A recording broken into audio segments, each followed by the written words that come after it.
Ladies and gentlemen, good evening. Welcome again to another live broadcast here from the Morgan Podcasting Network. We are live on Facebook right now at 9:30ish on Thursday, our normal time. Perhaps you were checking this out later on YouTube. Perhaps you were listening to this just as a podcast, the OG form of this.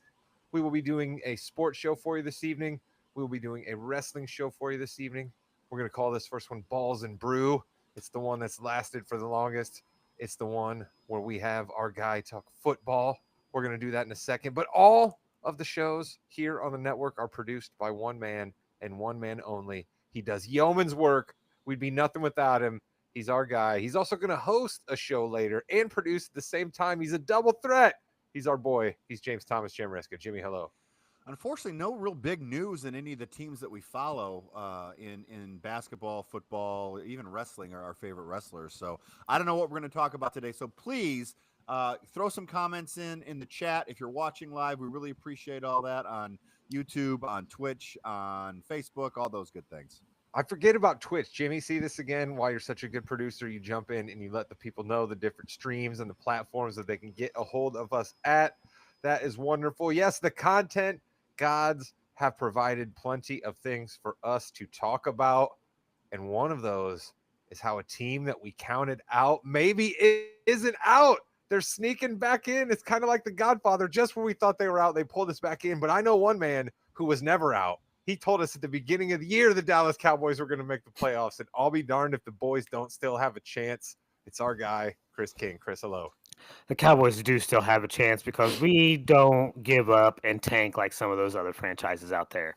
But I'm going to be a homer right now, Rod. You're giving me an opportunity. And I'm going to ask you a question. I'm going to put this to you.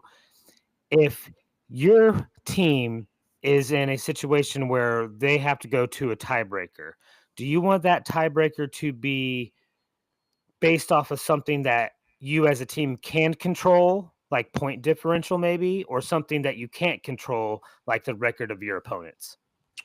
Yeah, I don't like record of opponents very much for the simple fact of your opponents are determined by someone at the beginning of the year based upon a formula that has just been the way the NFL has traditionally done things. And that's just a complete random luck of the draw there. I don't really like that as much.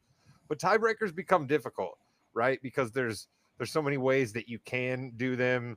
There's ways that all of them can be boiled down to luck. A coin flip is just luck. So tiebreakers are difficult. I mean, you can give me 6 to 1, half dozen to the other, but I would tend to agree with you that schedule feels a little bit not really the way I'd hope it would get decided. I agree with you. I would much rather have something in control of the teams on the field that they can control. You can't control what other teams are doing. Of course, I'm doing this because I wanted to see IU in the Big Ten championship game against Oregon. I am at a point now where I would much rather see us play Oregon to see if we really belong in the college football playoffs now instead of then if we beat Oregon and then get a bye. I mean, that would be awesome and unbelievable, but I wanted to see that. I wanted to see us play for a Big Ten championship. That's what I really wanted. Did you really? We're going to get to our fourth member of the group here, and he'll probably weigh in on this and be the expert. But did you really? I mean, because I believe what I kind of feared may happen in the Ohio State game absolutely happened to your Hoosiers. So do you really want to see them take on another powerhouse, or do you want them kind of just to sneak in the back door just because it would be awesome to say that the Hoosiers got into the national championship tournament? Nope. As a IU fan, it's always been step one, beat Purdue. Step two, We Big did Ten that. championship. Step three, national championship. Well, you're 0 for a Big Ten championship, and you still maybe have a chance at Big Ten champion, or I mean, a national championship. So there we go. But you do continue to stress beat Purdue, and IU certainly did that. I'm not even entirely sure Purdue wanted to fire their football coach, but IU did beat them so soundly that they went ahead and did it. One man who can weigh in on all of these things and many other football topics that we will discuss on this show much more intelligently than Chris and I just had that discussion, even though that discussion was fun and fans. And that's what we bring, right? We get the expert and our handicapper, Josh Williams, and we get the fan and Chris and I, and we get Jimmy bringing it all together and putting the classy touch on it as the producer. That's what Balls and Brew is. That's what we need the handicapper for, though. There's no information for all of us to play off of. We got nothing. And the man with the numbers is our guy, Josh Williams. Josh, hello. What's up, boys? Just another brutal week last week, 1-2 against the spread. The one game that I got right, guys, was the letting your guard down on Thanksgiving week. The Vikings did not cover. They ended up winning, but they did not cover. And I don't know if you guys noticed, but in the Sunday, the 1 o'clock window and the 4:30 window, so those like 10 early games, the home teams went 2-8 in those games. I think that's gonna be next year's angle for Thanksgiving, where everybody is just it's just a lack of urgency on Thanksgiving week. Is you let your guard down. Everybody, there's a whole bunch of activities. Wait a Rod. minute. I wasn't Jimmy, like no, Jimmy, hold on. Jimmy, we are not going to let him wash over the record like this. Williams is trying to put a nice bow on what his take was. I believe his take was anti-family about Thanksgiving, wasn't it, Jimmy? Can you clear up for everybody what Williams' take was last week that he's trying to take credit for here? I believe he was anti-family last week, and he should have bet that way because it actually came out true. Families on Thanksgiving are nothing but trouble. Good job, Williams. Yeah, you're right, Williams. Again, I told everybody you had knowledge, and you were right on it. But I don't like the ribbon you're trying to put on it. You came in staunch anti-family last week. Don't you try to paper over it now? Don't you put your own version down in the history books for the people to read? Okay. I got to remember that next year for Thanksgiving. All right, so we got a couple of games we're going to go over this week, as always. But Jimmy did mention it there. Our teams gave us some things to talk about, and let's start with that big one. Thanksgiving Day, Jimmy. Your Bears. They're doing it again. You and I talked about this 2 weeks in a row where the Bears are showing more effort than they deserve to. It looks like they're maybe going to upset the Lions, the mighty Lions. Caleb Williams is down in the red zone. The end zone's right there, Jimmy. It's within sight. And to borrow a phrase from our guy Karrion Cross, tick-tock, tick-tock, tick-tock. It just kept running. Jimmy, what was going on there? It was the culmination of 4 or 5 weeks now? I don't even remember. Of just how are the Bears going to lose this game? And it's why Eberflus needed to be fired. They apparently still didn't think that was a fireable offense until he did the press conference on Monday. But it was ridiculous. You know, you see 30 seconds. Okay, he gets sacked. They're out of field goal range. Call timeout. You can call the time. So I threw it on TikTok, and I was just wondering, like, is he going to give this out as a Christmas present this time out? Is it going to be like a Secret Santa situation? I didn't understand what it was going to be. Apparently, he's just taking it home for himself. Williams, listen, you're our number guy, but I'm going to go to Chris on this one because I have a feeling if we're talking black market, if we're talking value of things that you can buy and let's say back alleys and off of places you're not supposed to be able to buy them, Chris, what's the street value of an NFL timeout? So that really does depend because now the NFL has gone a little bit more global. So that has affected the markets. If you are in Eastern Europe, I'm going to tell you those timeouts are worth quite a bit more than they would be in Texas. That's just how it goes. See, I knew our guy would have an answer. Shout out to our number one fan, Corey Nance. He is here with us on the live stream as always.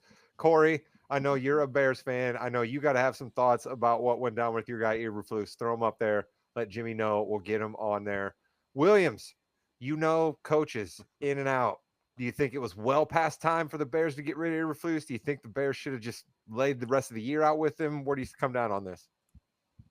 No, man, you can't bring him back after that fiasco. And he just kept on doubling down on those decisions. So he said that the play before the Hail Mary in Washington wasn't why they lost the game. Nope. It clearly was.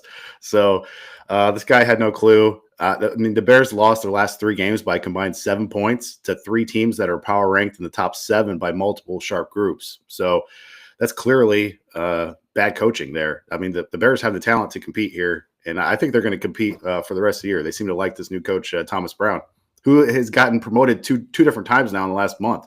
He definitely has. Chris, I'm going to come to you on this. Is the Bears' job attractive? Like Williams was hinting at there. We've got a good roster of some young guys that have some talent. We have a quarterback, but like, You and I know the Bears to be just like a joke of a franchise. Is this Hey, a job somebody wants? Yeah, you're right. Yeah, so you guys were wrong when you guys said 4 or 5 weeks of this futility of whatever the Bears is. You guys have had futility and creative ways of losing games since Ditka was the coach of the Bears. All right. I think that's what you need. You guys need that type of a coach, that guy that can bring in a real military like culture and a no nonsense type culture. Maybe you need a coach that doesn't want to smile or talk to the media ever. Maybe a guy that just interviewed for the North Carolina job. So like, go out there and get you Bill Belichick. So the Cowboys don't. Bill Belichick, so the Cowboys don't. Jimmy. So the Cowboys don't. There you go. That was that. Chris, of course, makes it around. Chris, we'll get to your Cowboys here in just a second. Jimmy Jam, I wondered this the other day because I don't think Chris is wrong in that a certain kind of personality works in Chicago. So Vrabel strikes me as the kind of guy that might work with the Bears fan base. So would you be up for a Vrabel coach, but then, some high-powered offensive coordinator? You know what I mean? Like, would that work for you? I think we need an offensive coach. I really do. I'm sorry. I love Vrabel. I think that would be good. But if the Bears do great next year, then that OC is gone and we got to do it again. How about having a Bears quarterback have the same system for a couple years in a row? TB right now, which is what they call the interim coach, Thomas Brown. He seems to be a little no nonsense, which is good. We'll see what happens there. He's got 5 games to prove it. I don't think there's anybody else at all that could even come close to his offensive ingenuity. I can't even say it. Ben Johnson is someone also that we'd like to see, but we don't know what Ben Johnson's going to do. So we need to have offense, Rod. Need to have offense. I'm sorry. All right, Williams, I know you're a huge Ben Johnson fan, but I'm going to go to you on this. Is the Bears job the job he wants to take? Yeah, why not? I mean, you have a ton of offensive pieces. And you have Caleb on the next 4 years as the cheapest piece. So if you look around, I mean, why would you want to go to the Saints or the Raiders or the Cowboys? I mean, it's just the Bears are clearly hold on. the First top off, choice. on the Cowboys, they're not going to need a coach because their coach is going to rally them to the playoffs. But then we're going to get to them in a second. But continue. And you have a good pass defense too. Like, you don't have to fix the defense. I mean, get another good nose tackle, and that should help the run defense too. So the pass defense has been top 5 in the league this year. So yeah, just get the offensive mind in there. All right, I got to do a mea culpa here. I fired up the Bears train at the beginning of the year. I predicted the Bears to win the NFC North. My bad on that. That doesn't seem like that is going to work out, but the Bears have been entertaining, and I will continue to state, while I am a Colts fan, I only wish for bad things to happen to the Bears when they play the Colts. Other than that, I want good things for my Bears fans, friends. I want good things for the team that's just 2 hours up to the north of me, right? When good things happen in Chicago, good things just tend to happen in the NFL, right? They're a great franchise, so come on, Bears, get it together. Speaking of great, iconic franchises in the NFL, Williams has some thoughts on the Cowboys. That'll be his opening handicap. But Chris, if we're talking Cowboys, we're going to go to you first. And I made mention of it when I brought you into your intro. Everybody left the Cowboys for dead and buried 3 to 4 weeks ago. And here is Mike McCarthy once again, keeping his head down, chugging along. The rest of the NFC is proving itself to not be great. And the Cowboys are like, well, hey, fine. If you guys aren't going to win games, I guess maybe we're coming. So where are your thoughts now with your boys, Chris? Well, we are in a position to control our own destiny, right? Like, we got to win games, and that's the key. And it's going to be reliant heavily on Micah Parsons in that defense for them to get into shape and stay in form, as well as Rico continuing to perform like an Uncle Rico and get us that $120 every week. So, like, we're in the driver's seat. We got some NFC opponents coming up. We got the Redskins coming up. We got a tough matchup against the Bengals. That's going to be real tough for our defense, and we really have to step it up for that game. Okay, Chris, now I got to go to you for the hard-hitting analysis that people come to this podcast for.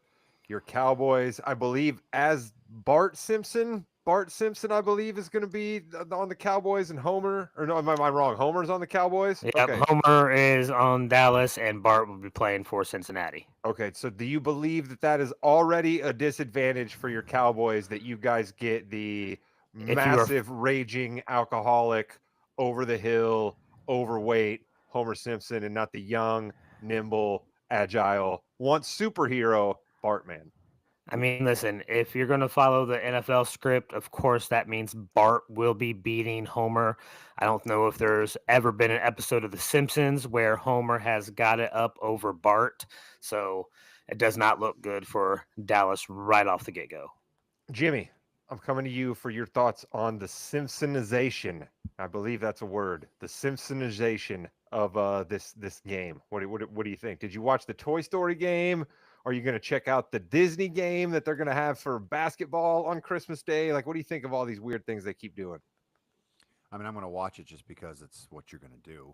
You have to do it. I think it's fine. Whatever. Just try something different every now and then.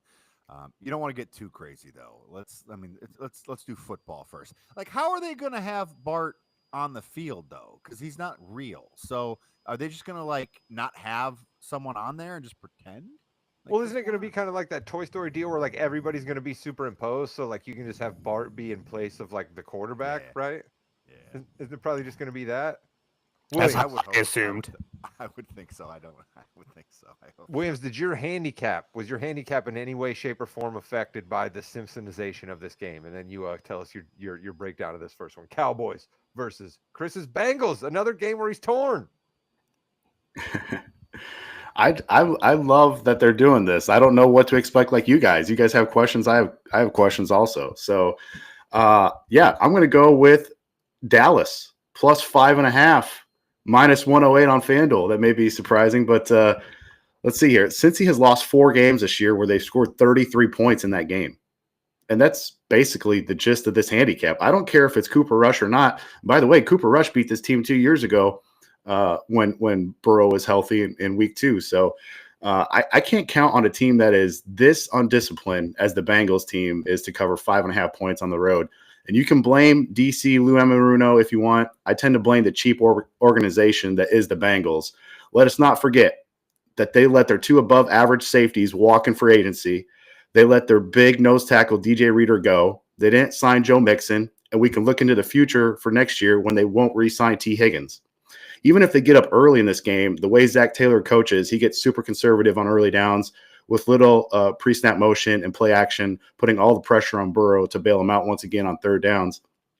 And let's not forget, if you missed the offseason preview of the AFC North, I mentioned that the Bengals received an F- in nutrition, Rod, in a world where everyone gets above average draft grades. I mean, no one gets worse than a D+. The Bengals got an F-. I still cannot believe that. What are they doing down there, Rod? Are they serving Jimmy's Thanksgiving Taco Bar and Sloppy Joe at the team facilities? You can't be serious. You can't be serious. I mean, I think the Cowboys are serving brisket, Rod. I think they're going to serve brisket this Monday night. Give me the Cowboys plus 5.5. I mean, or I guess you could do like you could do some sort of a roasted pig, right, in honor of Spider Pig there with the Simpsons game going off. You know what I mean? We could everybody's make sure they're going to be tapping back some Duffs. We could be serving up some tobacco, maybe, right? Get everybody a little wild and crazy in the game, right? Serve some tobacco up to everybody. What other Simpsons things could we do there, Chris? Is Mo or Barney going to be calling plays? Lobster, also good. Lobster, Clampy. He was a staple and a favorite meal of Homer's. Jimmy, I hope we get a Chief Wiggins sighting. Wiggum, that'd be good. Chief Wiggum, come on, Williams. Jimmy, are Mo and Barney? Andrew Wiggins, Chief Wiggum, and that different sport. Are Mo or Barney calling plays? That's what I want to know. That's what I want to know. Oh, it's got to be Barney. Are you kidding me? How about Barney and Manning? Barney on the Manning cast. How about that? Just go in there and have them all together. Get that analysis there. Put him in a quarter zip. I'm all about it. Have him sit down in front of an easel with Peyton Manning himself. Did you say Peyton or Peyton? Peyton. It's Peyton. It's Peyton. Peyton. All right, Chris, there we go. Your Cowboys. Listen, I'm excited for your Cowboys to try to make the playoffs, Chris. All right. I love nothing more than the Cooper Rush story. I hope someday they can make a Disney movie about the Cooper Rush story, right? Starring Tony Danza's grandson. I'm not sure if Tony Danza's grandson wants to act, but I just kind of feel like he should be in a Disney movie made about Cooper Rush's life. So let's go Williams picked your Cowboys. Does that make you feel better or worse about the outcome this week? Doesn't make me feel any different at all because one thing I do know is Cincinnati is great at scoring points and losing one score games, so that spread is nice. I don't know if Williams believes Dallas will win this game necessarily, but that spread is nice to him, so I think Dallas is going to win.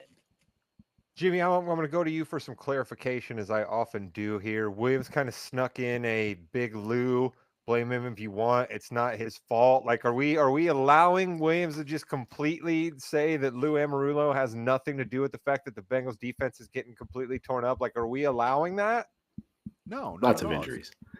Well, yeah, but it still happens, and like you said, they let a lot of people go too. So there's a lot of fault. I mean, it's from the top down, honestly. So I think he's part of the problem. He's not the only problem, though, Rod. You're right about that. I agree. I'm not trying to put it all on Big Lou, right? Because again, as I said, he sounds like a guy who's got himself a company, right? He wants to sell you auto parts. He wants to sell you life insurance. He wants to sell you, cheap. The guarantee is on the box. I still think it's too much Skyline chili. That's what Cincinnati's problem is. Listen, and I said before, there's no such thing as too much Skyline chili. All right, give me a chili 3-way any old day. All right, I'm not entirely sure what the delicacy of Los Angeles is, but their Chargers will be taking on the barbecue-loving Kansas City Chiefs, who continue to pull games out by the skin of their teeth. Williams, we have almost never seen a team win games like the Chiefs, right? They're razor thin margins of victories, and yet they've still only lost one time. What do you got for us on this game? Yeah, I feel like the hate has gone too far. I feel like this is the perfect buy low spot on the defending Super Bowl champions. Give me the Chiefs -3.5, -118 on FanDuel. And when the Chargers target Ladd McConkey, they have a 53% success rate. The Detroit Lions are number one passing success rate team on the year with a 53.5% success rate. So pretty good when the Chargers target McConkey. When they don't target him, their success rate dips over 10%. So he's really good versus man, which the Chiefs play at a top 5 rate. I don't think McConkey plays in this game, or if he does, he's extremely limited. And the other Chargers receivers, they cannot separate at all. Quentin Johnston, Josh Palmer. And the Chiefs getting DJ Humphries at left tackle is a huge upgrade here over the backup turnstiles that have had out there the last couple of weeks. The Chiefs have stopped the run this year. The Chargers haven't been able to run it, and now they won't have J.K. Dobbins. And on the other side of the ball, the Chargers gave up 5 sacks to a Falcons team last week who has a ton of trouble creating pressure all year. Now you bring in what the Chiefs' strength has been this year, in my opinion, Chris Jones in that D-line. If the Falcons can get 5 sacks, I mean, what's KC going to do? And like I said, this feels like a massive buy low spot for KC. People are so frustrated with them just squeaking by. Remember, when these teams played earlier in the year, the line was KC -7 in LA. The market was pretty efficient there because KC ended up winning by 7. Now we're getting the Chiefs here at home with some very important skill position players banged up for the Chargers, and the line is KC -3.5. This feels like tremendous value here. And lastly, some ref stats. Bill Vinovich doing the Sunday Night Football game. In the Mahomes era, the Chiefs are 8-2 in Vinovich's games, including 2 Super Bowl wins. So the Chiefs love this guy. Chiefs coming off extended rest here also. They played on Black Friday, and before that they had played 3 games in the 13-day span. So I don't think people are really factoring that in. Give me the Chiefs here -3.5. I like the Chiefs. I continue to say that I don't really care how you win football games in the National Football League. You just need to win football games, and that the NFL itself wants parity. They have a salary cap, right? They have a draft. They have so many different ways that they try to design teams to be close. And so you're supposed to be able to pull it out in the end if you're a better team than another team. So the Chiefs continue to win. Chris, I wonder if what might be more at play here is the Harbaugh factor, right? It seems to wear out, right? We have evidence in the NFL where his teams just tend to wear out near the end. Like, there's only so far they can push it on offense. There's only so far not making mistakes, playing good defense, and running the ball can take you. And the Chargers have looked maybe not as good the last couple of weeks as we thought they were 5 weeks ago. I will say this again, like I say every year, multiple times, the Chargers are going to Charger, right? I don't know if it's Harbaugh or not with the Chargers. It is impossible to tell right now. you want to see them succeed because I would look at the Chiefs and yes, they win through some improbable plays and the magic of Patrick Mahomes, but the rest of the team doesn't look to me to be any better than the Denver Broncos. Jim, I wonder, do you think more about the Chargers or the Chiefs with this game? You and I have talked about this, I believe, once on this very show. Are the Chiefs just keeping things in their pocket, right? Because they don't want to, show everybody all that they've got, right? Travis Kelce's a little up there in years, so they're kind of easing him along. Pacheco's just coming back from injury, so they don't want to move him in there too much, right? Hollywood Brown, there's talk that he may come back. Like, are the Chiefs just kind of playing possum with everybody, or do you think like me that the Chargers are just they've hit their ceiling and they're kind of just trying to hold on at this point? Well, I think the Chiefs are holding back a little bit because they are in the playoffs. They don't need to worry about getting those extra wins. They've got their one loss out of the way, so they really don't. It doesn't really matter anymore. But if you think about Chargers charging, they've won some games here where they should have chargered and they didn't charger.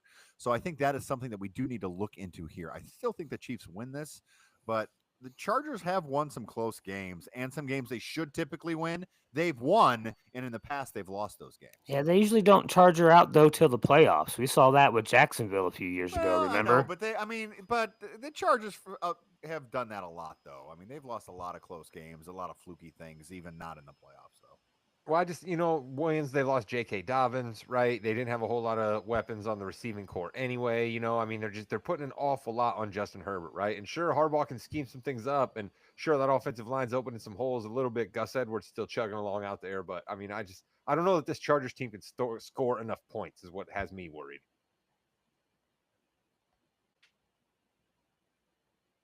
All right, Williams, dynamite drop in. Yep. Listen, that's on me. That's on me. That wasn't a great question by me. That was me just word salad saying something where I just tried to inflection at the end, and that's on me. All right. So what we're going to do is we're going to move on to a game with my guy, Kirk Cousins. And once again, it turns out, Chris, that maybe, just maybe, I put a little too much stock into a pre-season water park trip for my Atlanta Falcons because, man, Kurt did not look good last week. There was talk of your guy, Michael Penix Jr., coming in. Chris, you told me I was foolish for worrying about the water slide trip, and turns out you were right, my man. I not often do I have to give you credit, but you told me I was crazy for worrying about this water slide trip, and turns out I was. And a lot of people thought that Atlanta was crazy for picking up Michael Penix Jr. in the draft so early when they just signed Kirk Cousins. I mean, maybe they saw that and wanted to hedge their bets. I thought that was a pretty smart move because they could do this in case they came there because they can still win their division, all right? They're still in that driver's seat. So if they need to make a change, they can do it right now and see what happens. Well, let's go to our handicapper and find out what Falcons thoughts he has as they take on the fighting Sam Darnolds, the Minnesota Vikings. Yeah, one of the few teams that I've had a decent pulse on lately. I picked against the Vikings against the spread the last couple of weeks. I've been correct on it. Now I am favoring them. I'm going to take the Vikings -5.5, -110 on MGM. And here's the Kirk Cousins breakdown. These top 3 versus man coverage, bottom 12 versus zone coverage. The Vikings play zone at a top 5 rate with blitzes to go on top of that. The Vikings lead NFL in too high coverage at 57%. The league average is 38%. Cousins versus too high coverage is terrible. He's 4th worst in the league. And not only that, if you compare him versus other coverages, he's got the worst splits in the league, the biggest delta from man to zone. So Cousins, get this, Cousins didn't throw a ball over 36 miles an hour last week. And to me, not only is the Achilles barking, I think the shoulder is barking as well. He missed Mooney on a walk-in touchdown early in that game. He's not planning off the back foot. There were some alt 22 angles where it showed him jumping slightly when throwing, which, I didn't stay at a Holiday Inn Express last night, but I'm going to go out on a limb and say that, that the torque that you put on the midsection, that's not good for the shoulder either. So Falcons 1-5 versus teams with winning records this year, 5-1 versus everybody else. And guys, who knows Kirk Cousins' tendencies better than anyone? It's the Minnesota coaching staff. Who knows what he likes more than Kevin O'Connell, and who knows what he dislikes more than Brian Flores, having went up against him every day in practice last year. I think the Falcons know that they can't send Penix into the fire that is the ultra-sophisticated blitzing schemes of Flores. That just wouldn't be fair or smart of them to do. So I really feel like the Falcons are stuck between a rock and a hard place here with multiple injuries from Cousins and the rookie Penix possibly waiting in the wings the following week with an extra day of prep versus the Raiders in week 15. And some ref stats here. Alex Kemp's crew is calling this game. 62% of offensive holding calls have been called against the road teams in his games, and also 62% of false starts are being called on the road team. Home faves this year are 8-2-1 against the spread with Kemp's crews this season, and the Vikings had Kemp in their week 1 match versus the Giants where they won by 22 points.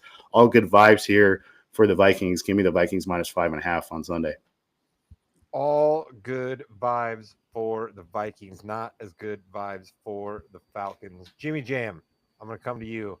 Do we see Michael Penix Jr. after this game from the Falcons? Because Williams says they're going to lose. So do we see Michael Penix Jr. and the Falcons try to save their season? Because that NFC South is still wide open. You see Michael Penix Jr. in the third quarter of this game. I think you see him in the third quarter. I think Cousins is going to get he's going to get yanked.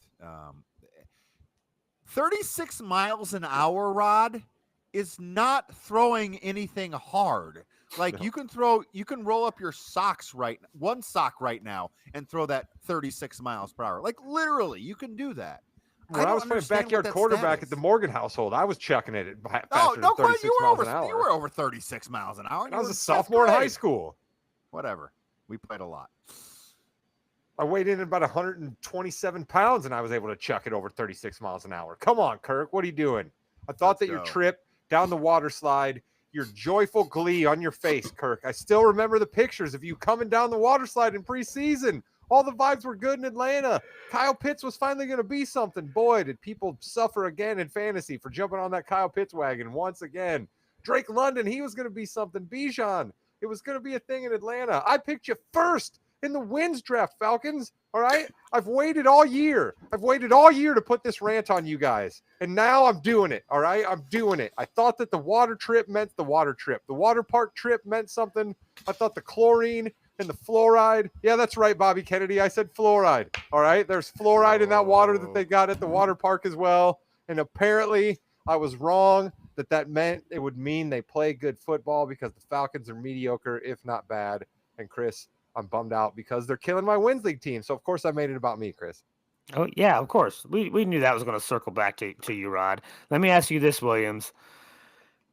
If Atlanta were to make a change at halftime to Michael Penix, do you think that changes anything in your strategy? Would you do anything to hedge your original bet? Do you think that makes Atlanta a more favorable option to then cover? If they're doing that at halftime, that means things probably aren't going that well. And that means they're planning on dropping him back even more, where that means Flores is probably going to blitz even more. That would just be that would be tough for Penix there. His first action versus Flores. This is a super sophisticated defense. And that's not just me saying that. That's 3 or 4 different quarterbacks have went Purdy. Brock Purdy has went up to Brian Flores after the game where Minnesota upset San Fran earlier this year, went up to him and said, man, I can't figure out your defense. He's just basically just praising him right there. So to put Penix in that fire would be I don't know. That would be a tough ask for Penix. All right, I want to do something real quick here on the way out. All right, let's update the playoff picture here a little bit, okay? I think we all right here on this podcast, and I'll look at your gentlemen's faces here, can agree. Chiefs, Bills, Steelers, Ravens, Texans, all absolutely in the playoffs. No questions asked in the AFC, right? Like we don't have any questions about all of those teams in the playoffs. I wouldn't say 100% on the Texans. Really? I would say like the Colts could still beat them for the division. I would say like 98%, but not 100%. This team is not playing well. But listen, I'm not counting my Colts out. I just was sort of counting them out for the division. I was still giving the Texans the division there because I think they beat us twice this year, right? Haven't they already beat us twice?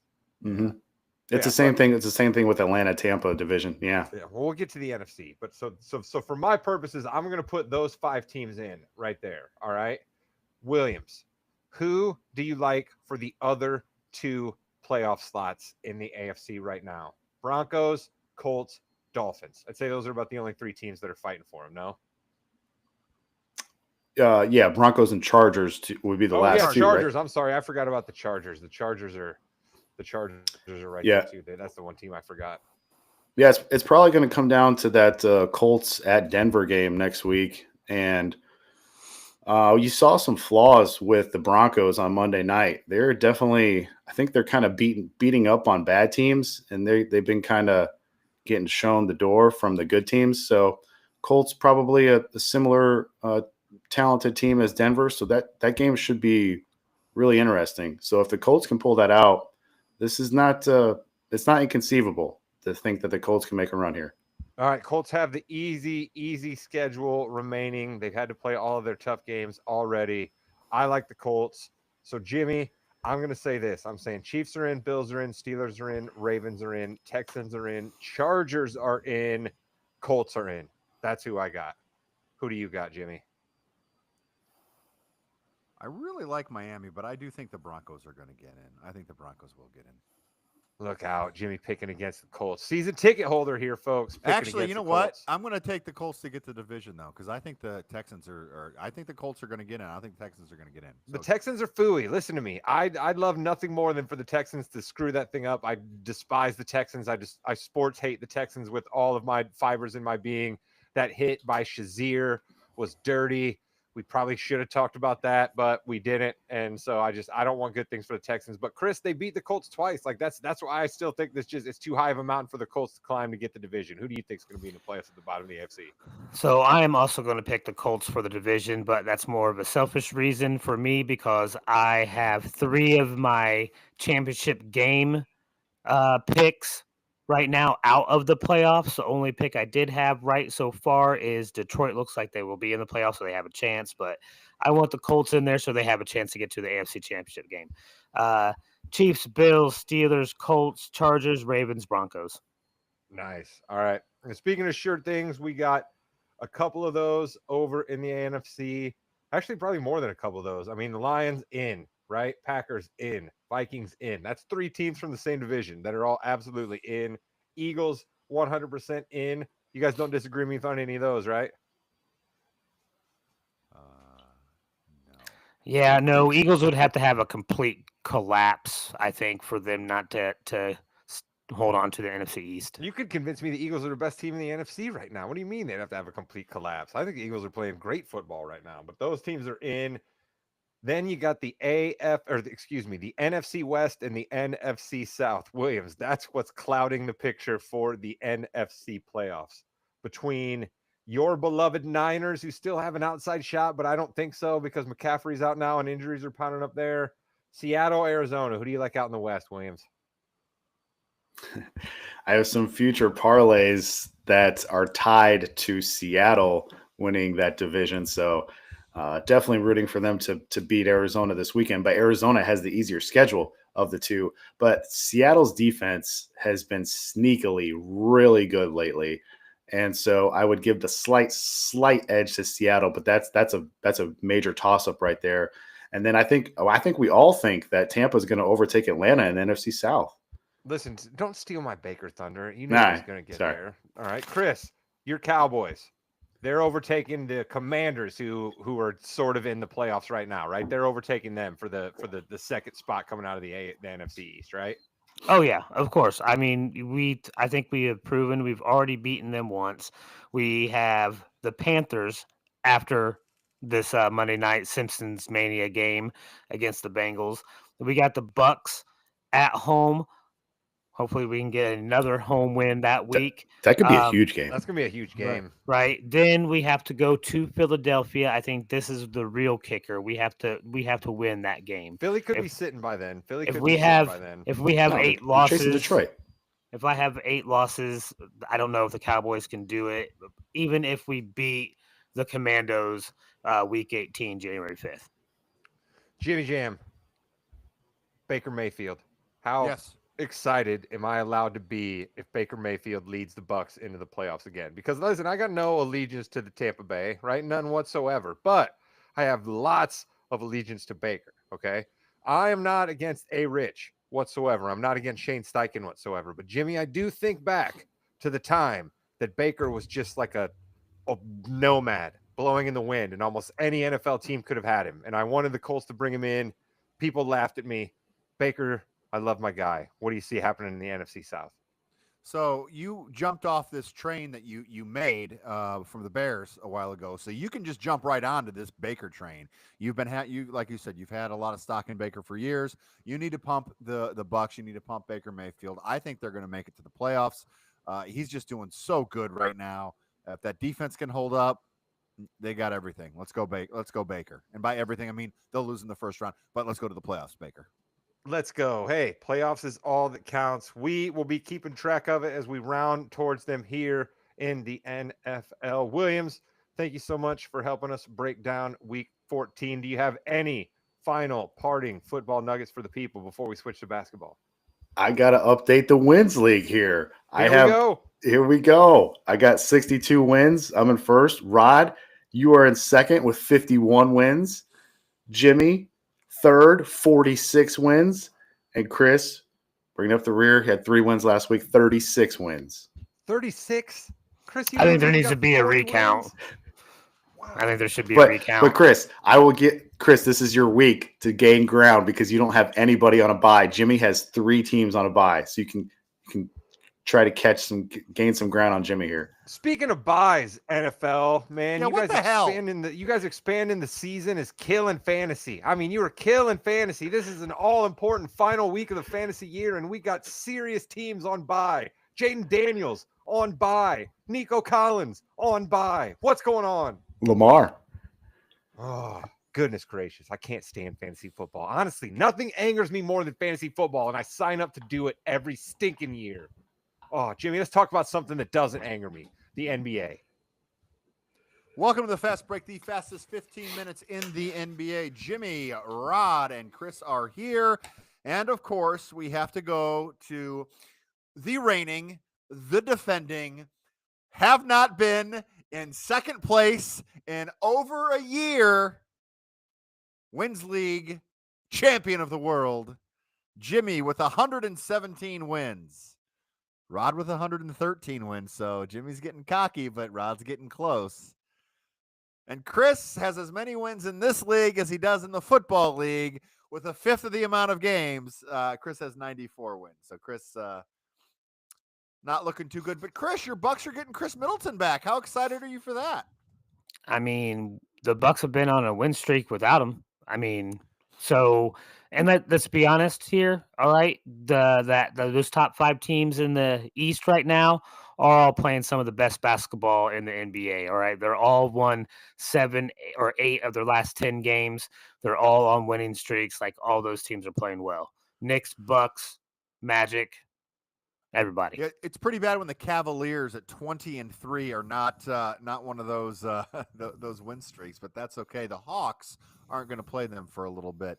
Rod, your squad, we got to talk about KD. KD's been hurt twice. He's out for another couple of weeks.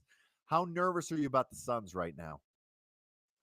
Yeah, see, it's one of those things, right? You at the beginning of the year when we're doing our handicaps, when we're doing our prognostication, right? You can say all you want, oh, this team may be injured, this team may be injured. You can do that for any team. Any guy may get injured. Or you can throw caution to the wind and say, you know what?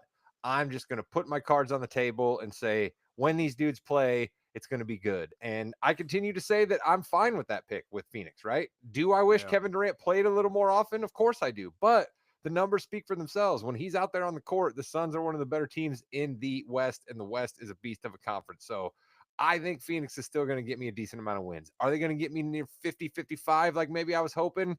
Probably not, but they could still land me anywhere between 44 to 47 to 48, and I'll take that. How about the Grizzlies, by the way? Excellent pickup for you. We believed in the Ja. The Ja is here. The Jaren Jackson's going to be out for a little bit. We've had some injuries still, but they've got 14 Jimmy, don't worry about that. Season. They got Jake LaRavia, all right? They got Jake LaRavia. We don't need to worry about Jaren Jackson being out. We got Santi Aldama on that team. We got guys, right? We got guys. That's Memphis. We've talked about it, Jimmy. It's been the underlining theme, I think, a little bit of our NBA shows here. Your teams that can go 7, 8, 9 deep, right? Your teams that got 3 to 4 guys that they can rotate out on the wing and can shoot, right? And these teams do well, and Memphis is that, right? Memphis is absolutely that. They got Bane, they got Ja, and then they got a cast of dudes that knows exactly who they are, knows exactly how Taylor Jenkins wants them to play, and they've come up through the G League, right? Your Jay Huffs, right? Your Scottie Pippen Juniors, right? Memphis is a small market that doesn't have a lot of money to spend, and so they work on developing these low-level assets, making them into something that, hey, you're never going to be one of the top 15 guys in the league, but when we need you on a night where a guy's hurt, come on, Scottie Pippen, score 30 points in the house that your dad was famous in. It was a great moment. Love the Memphis. Love the Memphis. Love the Memphis. My squad is, it's really kind of cool seeing the Cavs do what they're doing. It really is. That's a team that has Is it, had the, is it, Jim? Is yeah, it it is. cool? Yeah, it is. It's cool because they've had the potential for a few years. Listen, if you're a Celtics fan, you're looking pretty good right now. You're doing just fine. Okay. By the way, I'd rather Cleveland not be good. All right, Jimmy, I'll just be honest with you. Did someone get a little cocky the other night saying the Celtics were going to destroy the Cavs? And about 10 minutes too early on that text there, Chris, Rod. Who won, Jim? Who won? Well, whatever. The Cavs won that game. Thank you. Yeah, I know. I was definitely early. Yes, you were. You were right. You didn't finish the thought for the people that didn't know. Cavs 19 wins, and I also have the worst team picked by my fellow NBAer Chris King, I believe. The Wizards. I have Chris. If you're a fan of the Wizards, why would you be a fan of the Wizards? You get to play Atlanta at least 4 more times, I think. So you should get 4 more wins. That's the only team they've beaten so far this year is Atlanta twice early. Yeah. There is and Atlanta's beaten Cleveland twice. So I love the NBA. I do. I love the NBA. It's fantastic. So I'm going to let the listeners in now. I know I haven't brought up the Wizards for the gesture yet. I am working on building something special for this squad. It's a little bit historic what they've accomplished so far, and court gesture just doesn't quite cut it for them. So that's a little tease for something upcoming here in maybe around the holiday or New Year's time. I do like that you say historic, Chris, because sneaky here in a few more games, we're going to start talking about them being right near Pistons level futility, right? And the Pistons set the record just last year, and the Wizards are like, hey, hold my beer. We might break that literally the next year before the All-Star break. Speaking of wait a minute. Uh-oh. Rod is angry. It's the Rod Damnation of the week. Okay.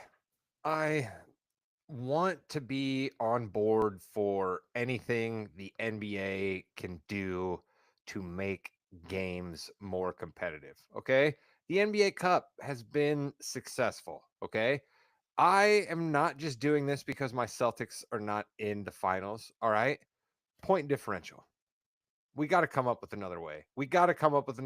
It's entirely too confusing. Okay. If you want people to buy into a tournament, they need to be able to follow along with the tournament.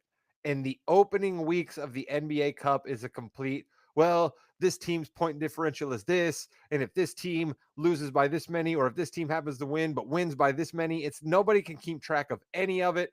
And so you lost the ability to have people really locking in on those final night matchups, Jimmy, right? Because what's the best part of regular playoffs? The last couple weeks of the regular season, we know who's fighting, what games mean the most. If this game happens, this ultimately comes from it. We don't have that in the NBA Cup. Okay, I get that we can't be playing tiebreaker games and extending the season anymore. But Chris talked about it in our football show. Tiebreaker coming down to things out of the other team's control. Sure, point differential, I guess, is a little bit in their control, but I do not like it. I wish there was some other way we could determine the 8 participants in the knockout round other than point differential, because you see weird things like in the Celtics. I can't remember who they were playing in their final cup game. They were already winning. A second and a half remained on the clock. Joe Mazzulla called a timeout and got a 3-pointer from my guy Sam Hauser, just for no apparent reason. Now, you can say, hey, that's kind of cool, but you know what else might have happened in that second and a half? somebody could have gotten hurt, and there's no reason for that. There's just no reason for that. So I think point differential, I got to be the Rod Nation this week, Jim. Up on the Emirates Cup, but point differential, don't like it.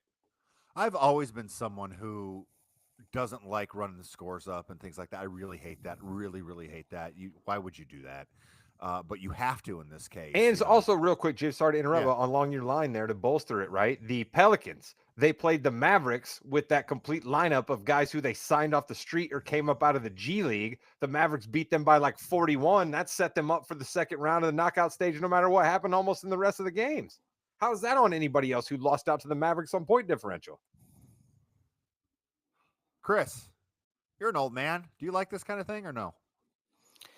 I'm pretty sure it wasn't but a few weeks ago. Rod was like, "We didn't care about that game in the NBA Cup. We got bigger. We got our sights set on something bigger than the NBA Cup. We're not worried about the NBA Cup." Now he's here upset that the Celtics didn't advance because of a tiebreaker, when a couple weeks ago he didn't care about the Cup. So I'm just a little bit confused.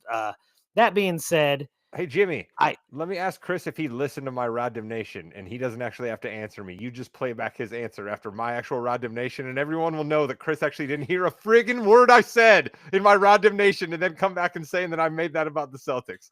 Absolutely, the Celtics are my favorite team, but I started by saying I could care less that they weren't in the knockout round, and I was pretty sure I made my entire argument about the structure of the Emirates Cup itself, and somehow Chris missed all of that and made it about the Celtics. That being said, I at least gave a suggestion to counteract what they were currently using for the tiebreaker in the Big Ten tournament. You have not given a suggestion as to what would be a better alternative than point differential. Because you should have started there. For rules of debate, you should have started there. All right, find your point. Bring up your debate. Do not bind the debate. There were no rules set forth in this debate structure. There's always don't start rules. binding the debate. So, but like, what would be? Because I don't disagree with you. Like, unless I use playing Purdue, you really shouldn't be running up the score. Okay, but if you don't have that point differential, what is it? Is it strictly just record against that fellow group? No, listen, you're right. That's a fair point by you, right? Because one of the things I hate is when somebody just yells from the sideline, "Hey, that's terrible," but then they've got no suggestions how to make it any better. So you're absolutely right. Yeah, I'm just mad about the point differential because I can't follow it, and it has nothing to do with the Celtics. But it's a fair criticism to say that I didn't lob any help for the problem I foretold. So that's fair, Chris. All right, before we get to the Kings hardwood hierarchy, we're going to do a quick overview, predictions of the first round of the knockout round. Bucks and Magic. Rod, who you got, Bucks or Magic? I can't pick against Giannis right now. He's on an absolute friggin' tear, and Chris said it right there. If the Bucks keep climbing up the East standings, right, and Milwaukee ends the year as the number 2 team in the East, the number 3 team in the East, Giannis is going to have as much claim to the MVP as a few other folks. So I'm not going against the Bucks right now. He seems like a man possessed. Speaking of MVPs, I can't go against my boy Franz. Franz is amazing. He is coming up. He's like the third best player in the NBA right now, the way he's playing. So I'm going Magic. Chris, who you got? There are 2 teams that I would not want to play if I was anybody in this NBA Cup, and that is the Bucks and the Knicks. Those 2 teams are playing about as good as anybody right now. So I'm with Rod. I wouldn't go against the Bucks in this one. As good as Orlando's playing and that defense is, I don't know if anybody can stop Giannis. I wonder if Trae Young is realizing there is a way for him to play that makes the Hawks very good and still getting what he needs. I don't think so. I've got the Knicks over the Hawks. Rod.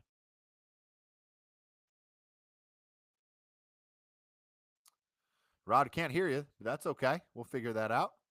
Tom Thibodeau's Knicks are an offensive juggernaut, Jimmy. I don't know that I ever thought I would be saying that sentence, but the Knicks are like the number 1 offense in the NBA right now. And Karl-Anthony Towns can't play defense, but he can play offense. And the Knicks can play offense. So give me that game, because I as well do not think Trae Young will play pass first basketball. Chris King. Yeah, it's the Knicks. Like I said, I wouldn't want to play them right now. They're going to win.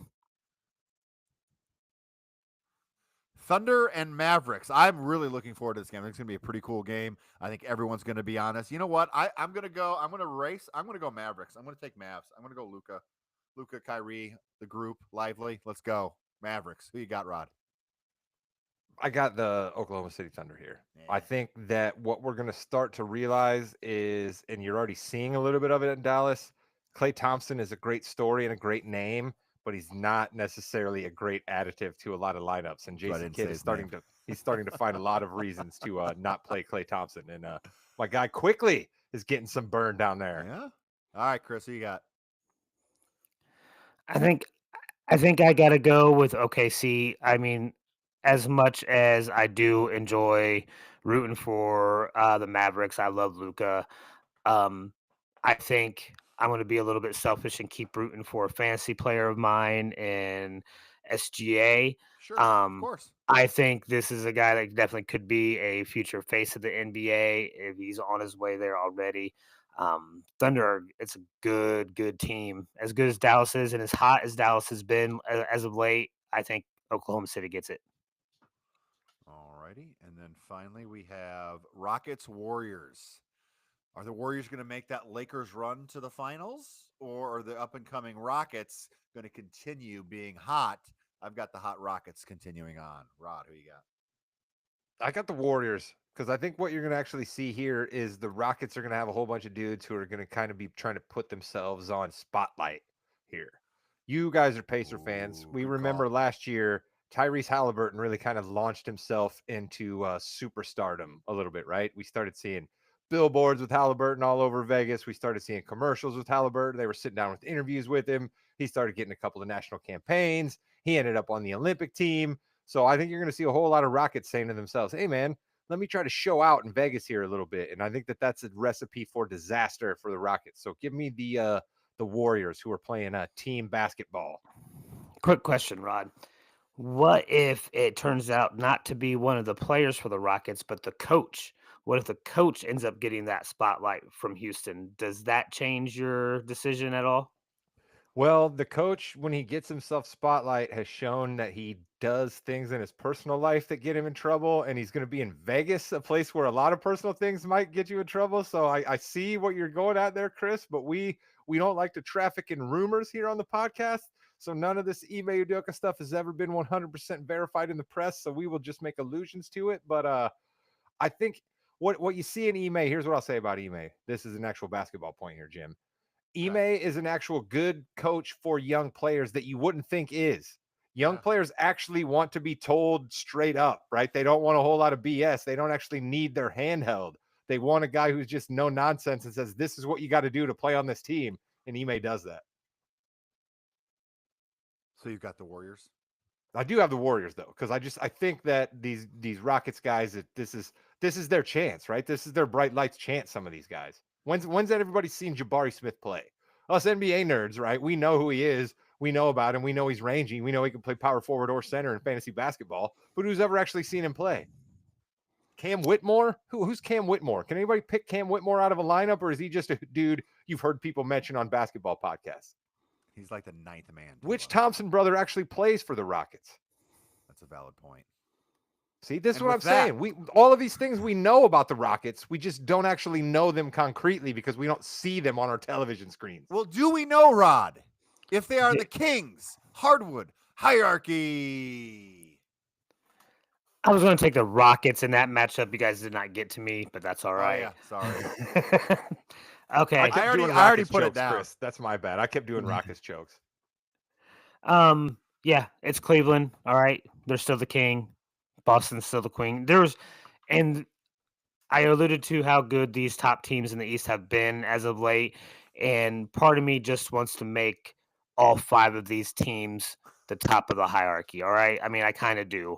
All of them deserve credit. Like Boston is still a juggernaut. And I don't think it's a big deal with whatever Brown decided to do after that monstrous posterizing dunk. It doesn't bother me. NBA, you need fans. Finding guys for getting excited isn't the way to do that. But yeah, Knicks, Bucks, Magic, Boston and Cleveland. They're playing the best basketball right now. So wait, well, that's your thing, whatever. Yeah, no, there's So the 5. I don't Cavs are care. There's 5. The Cavs are the king, the Celtics are the queen, and they have 3 children. Yep. The Bucks, the Magic, and the Knicks. Can I tell you guys something that I do feel regret about? Can I tell you guys something I feel an awful lot of regret about? At the beginning of the year, I heard you could get Peyton Pritchard at plus 1,600 for 6th man of the year. And I really, honestly, and I'm not even kidding here, thought about throwing some ducats down on that because I knew that he was going to be getting some burn off of that Celtics bench. And man, am I mad about that, because who is your front runner for 6th man of the year right now, according to Vegas odds? So if you'd have got on that bet when I wanted to get on it, you'd be getting plus 1,600 instead of the fact that he's now the favorite. I don't think he's minus odds yet, but he's now the betting favorite. So that's regret I feel about the Celtics, Jim. Chris, a lot of teams feel regret, but our gesture must feel the most regret. Who you got? Yeah, and they are embarrassed, all right? And that would be the Lakers. All right, Whoa. that was an embarrassing loss to Miami.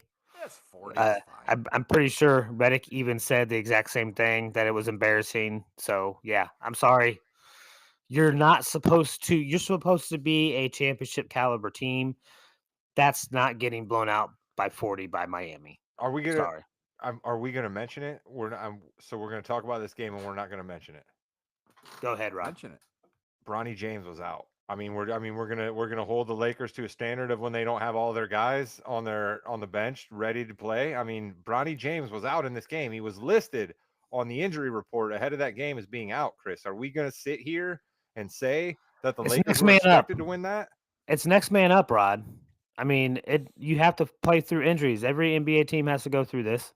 Listen, I'm not entirely sure how many NBA teams would be able to overcome their 56th pick in the draft not suiting up for them. All right. I don't know how many teams would be able to overcome that. So I think it's kind of unfair that you took a shot at the Lakers there.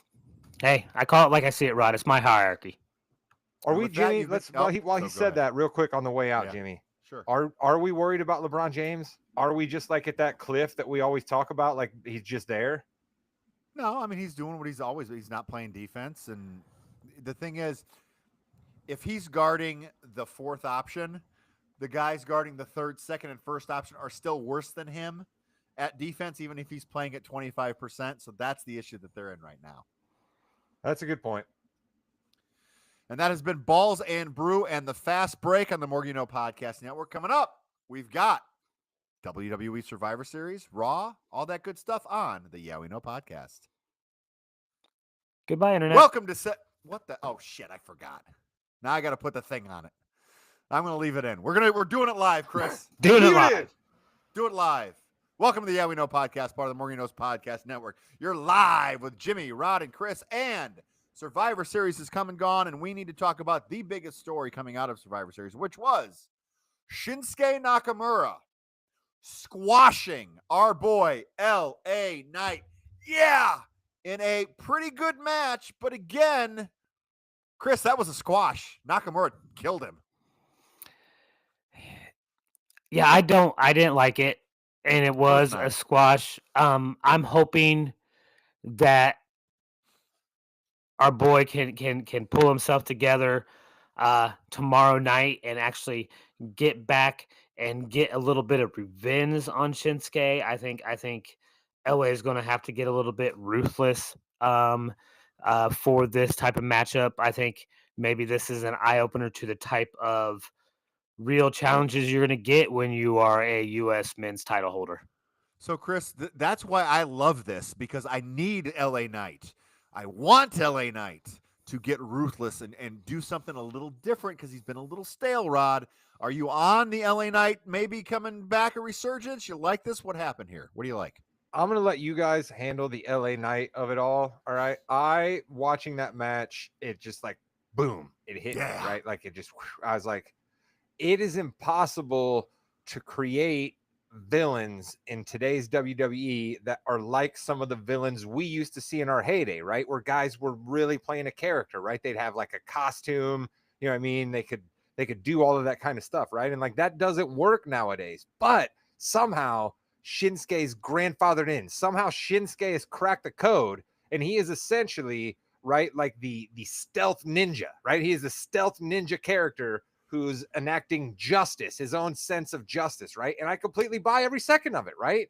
The whole, we lost the great Shinsuke intro, but the red light in the background, right? The smoke coming up, the mask he's got on, right? All the moves and stuff that he makes. I mean, like, I completely 100% buy it. And in a sport, quotations, that needs characters, Shinsuke is a welcome new heel. Am I a little bummed out that my guy LA Knight had to go down to make Shinsuke? Sure, but as Jimmy continues to say, when a guy goes down, that just means he gets a new storyline to come back up. So, but I want to focus on the Shinsuke of it, because I just was like, I love chef's that. kiss. I did love it because Shinsuke had been gone for a while, and you need to kind of get him back up. So I expect Shinsuke to have a nice little run here. Hopefully they do that for him. Bronson Reed broke both his ankles, I think. It's tough because when you're in a match and you know you have to go through a table, you really don't want to hurt the guy you're going through, right? Going through a table is pretty easy, actually, but you know, anything can happen. So if you can try to stop the momentum as much as possible, that's nice. Edge tried that in AEW and almost broke his ankle off. Bronson Reed did the same thing here, hurt himself. I did enjoy the match. I thought it was good. A little long, but I thought it was good. Was the Roman CM Punk stuff a little forced, though, Rod? I don't know if I'm buying that whole thing. I was fine, but it seemed a little forced. A little forced. I think you're being generous calling it a little forced, right? It's one of the things that I need to get better at, right? Is that I want to dive right into the storyline, right? I want to chew it up. I want to get churning on it, right? And it's slow boil is normally the way these things have to go, right? So for Roman and Punk to actually come to fisticuffs the first time they're in the ring together, that's not the way to properly tell a story. So they have to do it this way where it looks like they're trying to have grudgingly respect, whatever. But I didn't buy that match. I didn't buy the whole entire pay-per-view. And I frankly want to take up with Triple H because he had a tweet that was sent out hours before the pay-per-view that, I don't know, just something about Survivor Series, something crazy, change always happens at Survivor Series, stuff you can never expect. And we got none of that. We got absolutely none of that at this War Games. And Triple H, come on, you're chief content officer. You can be above blatantly lying to the people hours before the pay-per-view. Leave that to all of the regular social folks. You don't have to come out on your own personal Twitter account to bold-faced lie to us about a pay-per-view that you know has no returns in it whatsoever. Chris, were you able to follow along with all the different storylines going on in the match, and how did you like it overall? This particular match overall, or the entire PLE? This match. It was the second best War Games match. Okay. Again, wait, of the night? Yeah. Oh, we're gonna talk about that, sir. So, okay. I mean, just listen.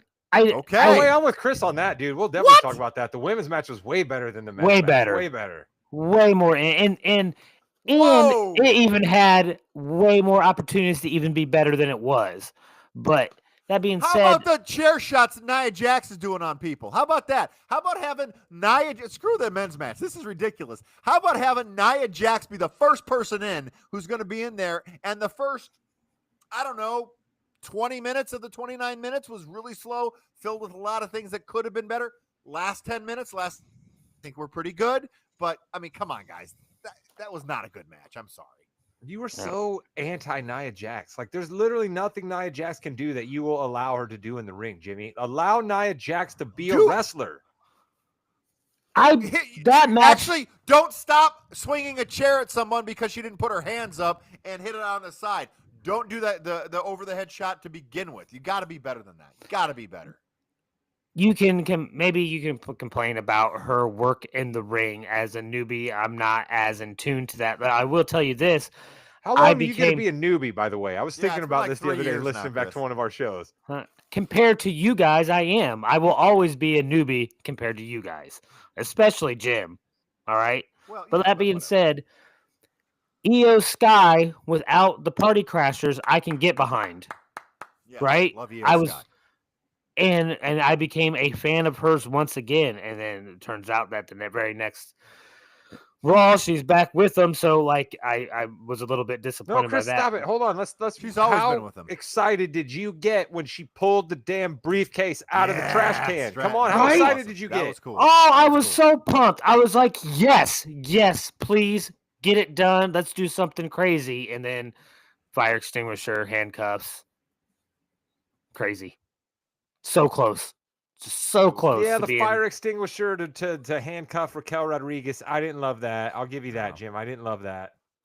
Now, I just thought overall it was overall. Rhea Ripley obviously The whole gets the win pay-per-view there. overall was Why was. was the I men thought the so great? Why was the men so great then? You wanted to go up. I didn't think it was great. I thought it was better than the women's match, though. I thought it was better than the women's match. Yeah, but I don't You're care sowing the about tank the for CM bloodline. Punk. You're sowing the tank for CM Punk, Jimmy. Yeah, and You're I'm just not mad at what happened on Raw. I'm going to tell you what, Rod, your boy Rollins made a lot Let's of leave good him out of points on this. Monday. Let's He leave did, him out he of this. did. And I We don't think need that's. we don't need to go there yet, do we? We don't need to go in there. I mean, Braun Breaker won in a pretty decent match. We all knew it was going to be a good match. Gunther beat Damian Priest in a match that we all kind of knew what was going to happen. Sheamus is getting the Intercontinental Championship though at some point though, right, Jimmy? I think mean, so. we're I going to think he's do gotta this, go. right? Yeah, he's going. It's been too long now. Where do we go on Raw though? So many awesome things happen on Raw. Let's talk about Rollins and Punk because I think that's going to be a hard-hitting match. I think it's going to be a What match? Punk doesn't even want to face him. What are you talking about? You say you don't want to face him, so people want to see you. That's it's wrestling 101. It's marketing 101. That could be a Rumble, or is that at main event? I can't remember. No, CM Punk's got to be in the Rumble because he's got to win the Rumble to go to the main event of That's true. WrestleMania. It might be the first Raw on USA Network or something like that. Then You mean on Netflix? Yeah, yes, because on USA it's been there for a long time. Very valid. Maybe the last Raw. Maybe the last Raw on USA. Maybe they'll actually do something cool to send off a long-time relationship they've had with the network. Are you just upset about this because you know kind of Rollins has to lose? I mean, like legitimately. I don't appreciate anybody coming down to the ring and talking down to my boy. All right, Yeah. and I love Sami Zayn, but whoa, Sammy. Yeah. Whoa. Don't All mess right? with Whoa. Rod. How do Whoa. you feel, Jim, about all of your favorite guys turning heel? Sami I'm fine with Zayn, CM Punk, like all these Fine with guys it. you love, just turning their backs Kevin on all Owens their is my friends. number one guy, and I don't even care what he does. Kevin Owens. He's is a not the truth teller. heel here. He's a truth teller. That's all I Yeah. need to say about that. Speaking of truth tellers, Chris. and Yeah. your boys. He came He's back. The Yeah. truth teller, Drew McIntyre, is back. We missed him. You're going to get to hopefully see him if you go to the Rumble. Let's go. So, and listen, it is a match made in heaven. We're going to see Drew and Rollins team up at some point. We're going to see two of the most dominant wrestlers in the WWE just go roughshod over CM Punk and then anybody else who gets in their way. It's going to be CM lovely. Punk and Sami Zayn against Drew McIntyre and Rollins, Seth Rollins. yes. Can't go wrong Give with me that. that all day long. That's really funny. Seth Rollins in only a leather vest. Or, I mean, Drew McIntyre in only a leather vest. Seth Rollins in a complete leather pompadour suit. Big, huge boots, right? Like just a whole thing. Oh, that's great. We had, Finn Balor and Gunther are going to go after each other. It's another person to kind of feed to Gunther. They'll have a really good match, but I'm not really, no one thinks that he's going to beat. You know, the only thing they can do to Finn Balor that I would think would be cool is if Adam Pearce just takes him in Finn's championships. Or not Finn's, him and JD's championships. They're just like, listen, you guys don't wrestle anybody. Well, I'm taking these belts. They're not yours anymore. He just takes them. Well, I agree too, because like, seriously, what are we doing? What are we doing with the tag team? Just have whatever. Have one set of belts for the tag team. Have a world. Have an intercontinental. Maybe you can have the U.S. That's fine, whatever. But like, let's just calm down with all these multiple belt things. Listen, they missed an opportunity of giving that belt to Dom. Dom definitely dominated Gunther in the beginning of that match and showed the genius that he is in the ring. He should have gotten the belt there, I think. They missed an opportunity to give the belt to Dom. Do you hear yourself? I used to think that Yes. I couldn't stand hearing you wax about Drew McIntyre, but I think I can't stand hearing you wax about Dom even more. Listen, this guy went from getting booed Yes, Chris, consistently we so know. loud, and We they know. started chanting for him over Gunther. No, they didn't. No, Gunther's going to go good. He's going to be. I mean, he's going good guy. No one He- cheers for he- anybody over Gunther, Chris. Wait till They the new were big cheering timer. for Dirty Dom in that match. We They're saw not it, we heard it. Okay, and then finally, before well, I mean, finally for Raw, the New Day, 10 years. Now we kind of knew they were breaking up. We definitely knew they were breaking up. So what do? They turn heel and are together and go against Big E, the big sympathy guy.